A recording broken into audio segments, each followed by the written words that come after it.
আরে সর্বনাশ। হবে তুই যে 8 ঘন্টা আগে হলি দিয়ে এখনই বেরিয়ে যাচ্ছিস তো?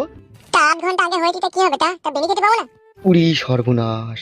হ্যাঁ গো আব্বা, একটা বিড়ি দিবা তো মন করতে কেন? শালা কি মা মেগো ছেলে রে তো, কোথা ছেলে রে তো? বড় ভাই, বৌদির বাচ্চা হবে শুনে আমি আর থাকতে পারিনি, মনটা খাকুলি বিকুলি করছিল, দুধ নিয়ে একবারে চলে এলাম। কি ব্যাপার বড় ভাই, মনটা ভারী ভারী, ছেলে হয়েছে তো খুশি হওয়া দরকার তো। কি লিয়েছিস ওইটা? ওটা কি হলো?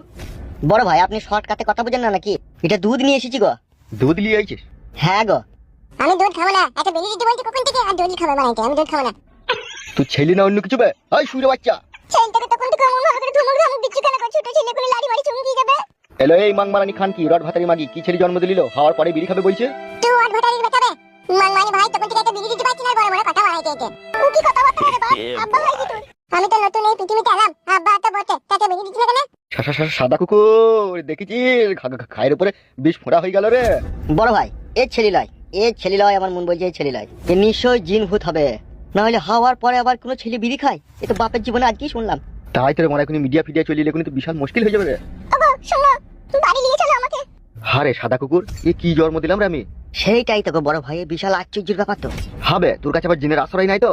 ওই বোকা চোদা, একটা বিড়ি দিবে তখন থেকে আবার ঘর তখন মারাইছি। উড়ি বাপ রে বাপ। ওগো তুমি বাড়ি চলো গো, বাড়ি থেকে যা হোক করবে।